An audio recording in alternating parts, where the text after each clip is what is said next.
Bueno, buenas tardes, buenos días. Tengo todavía jet lag, vengo llegando de Chile y mi presentación no tiene PowerPoint por un asunto técnico, pero eso no influye en la totalidad de lo que voy a exponer sucintamente. Yo soy filósofa, es mucho decir, tengo un doctorado en filosofía y me especialicé en filosofía del derecho, en su dimensión histórica y desde la antigüedad. El problema que planteó el colega anterior empalma con lo que voy a exponer hoy, y para el L40 es el título del libro que se va a publicar el 2020. Es un proyecto que data de mucho tiempo, es en conexión con mi doctorado, pero por ser tan específico el tema, dejé que decantara como el buen vino. Hay dos tópicos que son los fundamentales que de alguna manera contienen toda la investigación: propiedad y usufructo, y dentro de eso autodeterminación cultural. Y eso dentro del contexto de lo que fue el derecho romano de la antigüedad, que cambió también todas las propuestas de las diferentes etnias que fueron muriendo con la invasión romana. La palabra colonización en sí misma viene también desde ese contexto. Al invadir los ejércitos, normalmente el botín de guerra era parte del Triumphzug que llegaba a Roma y los eran vendidos como esclavos. Y a partir de eso se llevaban personas romanas a los territorios conquistados. Normalmente eran soldados retirados o administrativos. Muy pocas veces se dejaron a los pueblos vencidos viviendo en sus lugares de origen. Eso era parte también del proceso de dominación. En algunos casos se dejaba a la gente y se respetaba incluso su confesión religiosa, como fue el caso del pueblo judío, pero con la impronta romana.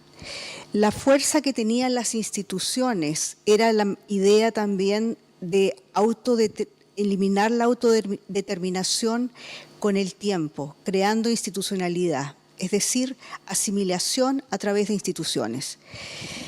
En el caso específico de Chile, la historia comienza mucho antes de lo que llaman colonización alemana. Normalmente lo que se celebra es el periodo de 1852. Los conflictos que se derivan actualmente del periodo de asentamiento de familias alemanas y la propiedad indígena es parte también de lo que se contempla en el libro. Además, porque el conflicto es actual. Y la idea también de cómo tiene un corte científico, pero también literario. Yo le abro el espacio a la voz de los protagonistas. Y hay muchas familias que tienen archivos, cartas, diarios de vida, y hay mucho también en diferentes archivos alemanes y chilenos. Uno de los más sabrosos, y lo voy a citar porque tiene que ver con el problema de la autodeterminación y el conflicto, es de una niña que sobrevivió al levantamiento indígena de 1874. Y ella relata muchas cosas después, pero de adulta, para sus futuras generaciones. Y ella cuenta también de cómo los territorios conquistados fueron repartidos como botín de guerra, con títulos de dominio oficiales, pero en el fondo era botín de guerra. Y ahí volvemos al conflicto y a usar la figura del derecho romano, cómo se maneja esto en el derecho moderno actual, que son temas de conflicto también en Europa y son temas de conflicto en África. Para hacer un pequeño resumen un poco de los tópicos, no hay una sola inmigración alemana, y esta empieza en 1817, cuando se instala la primera casa comercial alemana, Schutte und Post. Le siguen muchas, hasta 1851. Valparaíso era prácticamente un reducto de empresas alemanas, no tanto inglesas. Eso llegó después. Hubo una necesidad económica de emigrar, por las hambrunas después de la restauración monárquica. Normalmente se tiene por un periodo clave 1815, después del Congreso de Viena. En ese momento se empieza a reducir la autonomía de las comunidades de los reinos aquí en Alemania, y muchas garantías de autodeterminación para el ciudadano medio se fueron perdiendo, y en ese paquete emigra mucha gente, principalmente a Estados Unidos.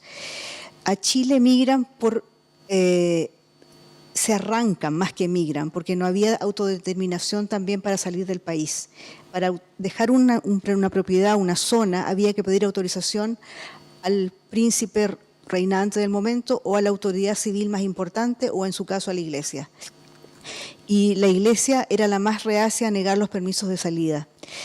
Después, el tercer punto que fue importante también fue el fracaso de la Asamblea Nacional de 1848 en la Paulskirche. En ese contexto emigró mucha gente como perseguido político.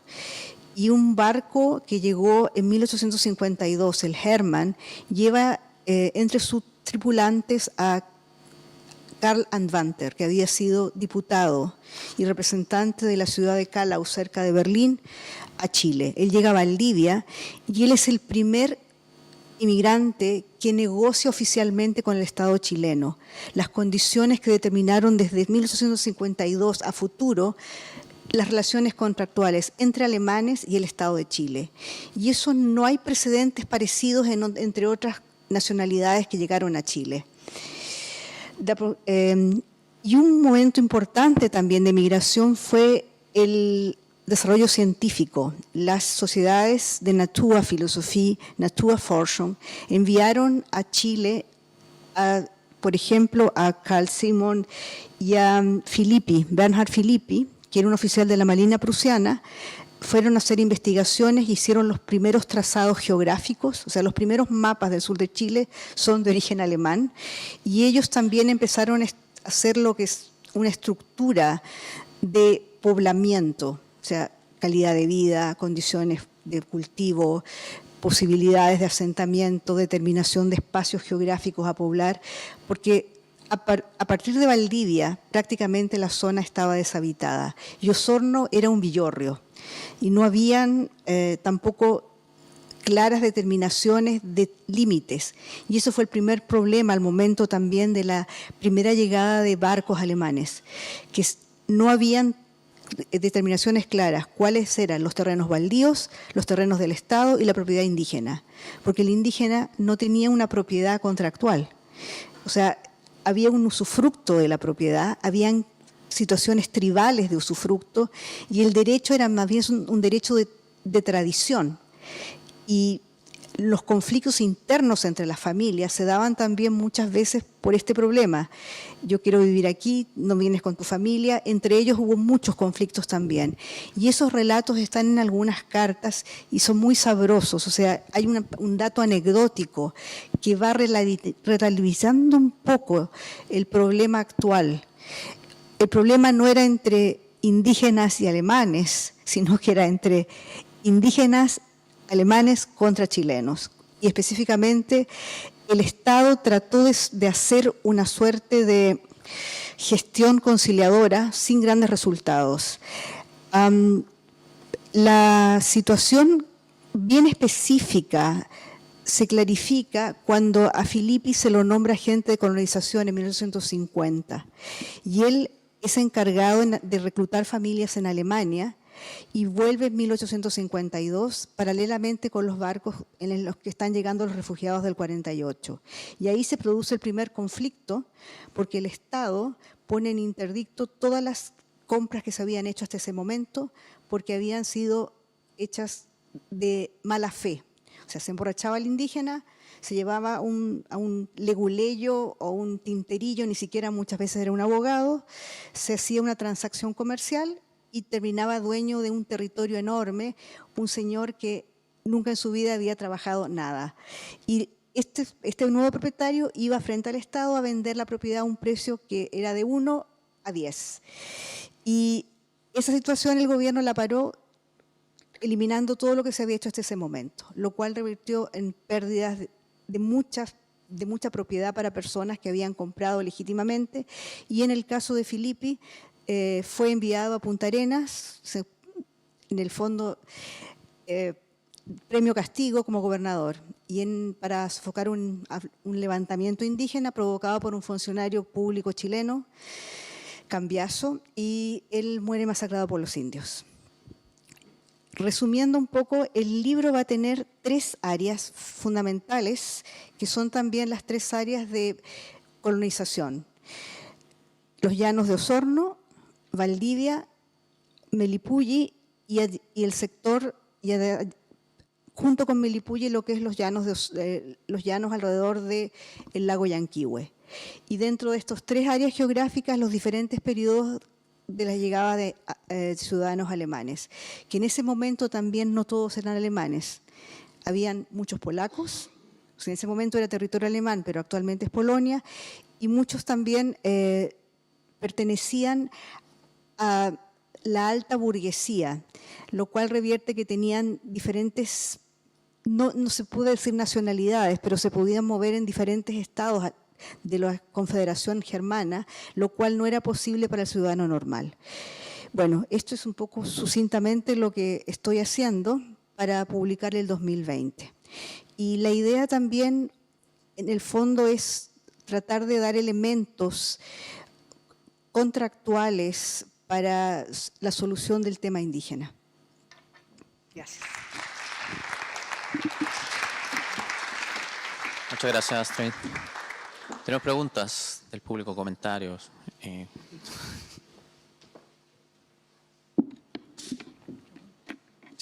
Sergio.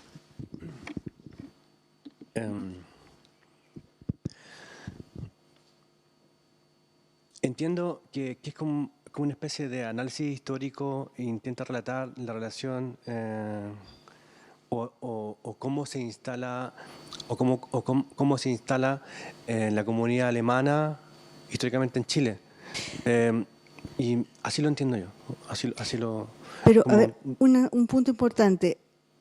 Es la historia de un asentamiento, de una determinada nación. Tampoco se puede hablar de nacionalidad porque en ese tiempo no eran nacionalidades, todavía no existía el Estado Nacional.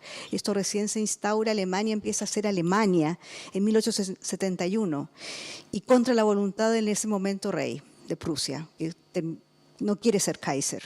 O sea, y la idea del libro es dejar hablar los diferentes estamentos, pero desde la jurisprudencia y desde la facticidad de los datos contenidos en documentos, en su mayoría legales, de carácter legal.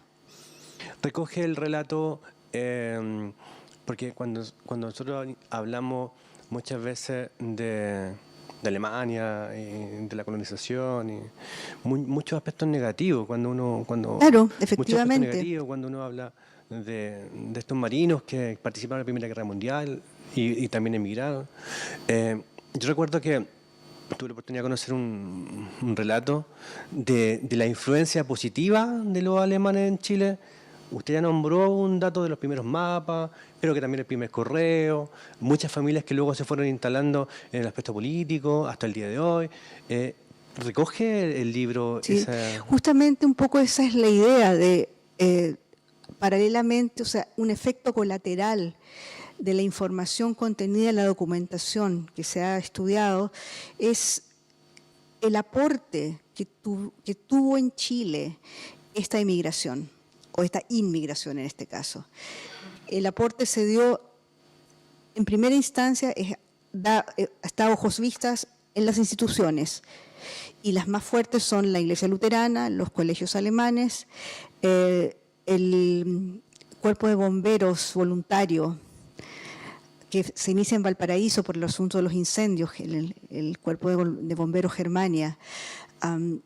Estas son las 3 como que son las más conocidas.